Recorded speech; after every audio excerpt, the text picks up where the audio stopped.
Narito ako ngayon sa PUP Pilot, isa sa pinakasikat na landmark dito sa PUP. So ito ay sumisimbolo sa strength, resilience at aspiration ng isang scholar ng bayan. Dito naman matatagpuan ang murals na kung saan ito ay nagpapakita ng history at social struggles ng mga Pilipino. At dito naman tayo sa visitors lounge ng PUP na kung saan dito nagpapa-appointment at nagtatanong yung mga bibisita dito sa PUP. Dito naman tayo ngayon sa lawn tennis court na matatagpuan sa loob ng PUP na kung saan ito ay open para sa mga sport activities tulad ng tennis at para sa mga nagsasanay ng mga estudyante. Dito naman tayo ngayon sa PUP Souvenir Shop na kung saan dito pwedeng makabili ng mga t-shirts, ID lace at iba pang mga memorabilia. At ngayon dito naman tayo sa Mabini Shrine at Mabini Museum na kung saan dito natin makikita yung mga ambag ni Apolinario Mabini sa ating kasaysayan.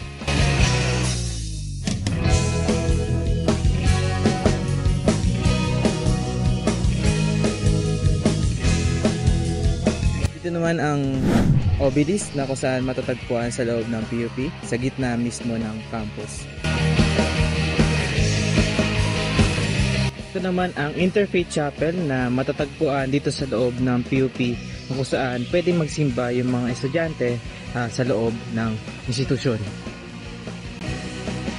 So, nandito naman tayo ngayon sa Oval kung saan ginaganap yung mga university-wide events at dito rin ginagamit ng mga estudyante para sa kanilang pathfit subject. So, dito rin nag-ensayo ang mga scholar na atleta natin. So, ngayon naman nandito tayo sa Food and Nutrition Building. So, dito naman ginagawa yung mga hands-on activities sa cooking at mga nutrition-related na subjects.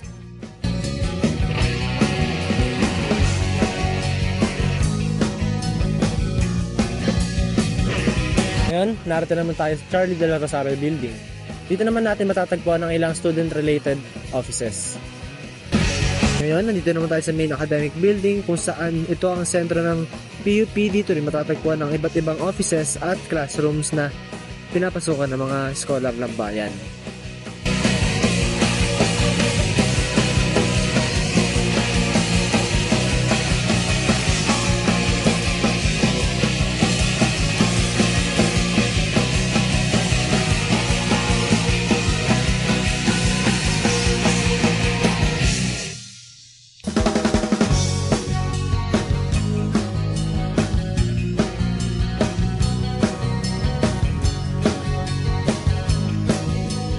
So ngayon, dito naman tayo sa Lagoon. Dito natin matatagpuan yung mga sari-saring pagkain na pwede natin pagbilan. And marami rin dito mga upuan and katulad doon na pwede natin pagtambayan kung sakaling vacant natin and makapag-chillax tayo saglit.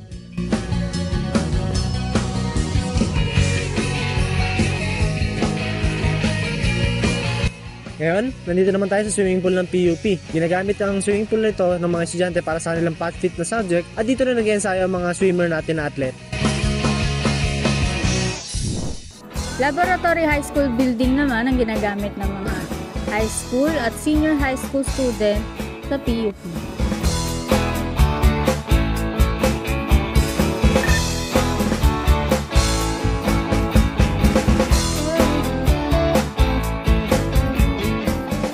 Ninoy Aquino Learning Resource Center.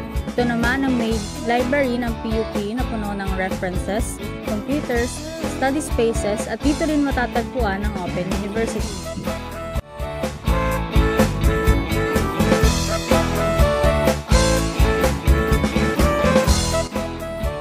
So, andito naman tayo ngayon sa Linear Park na kung saan dito tayo pwedeng tumambay, basta magmumuni. Kasi nga dito yung pinaka-relaxing spot na makikita natin sa loob ng campus.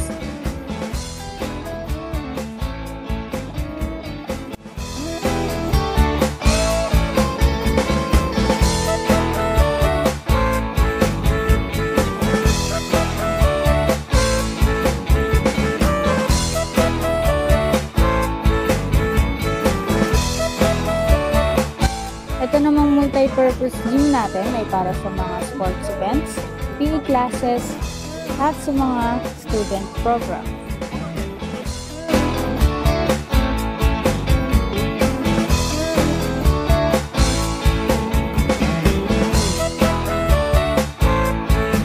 Lastly, Research and Extension Center Building. Dito naman ginagawa ang mga research projects at community outreach programs ng PUP.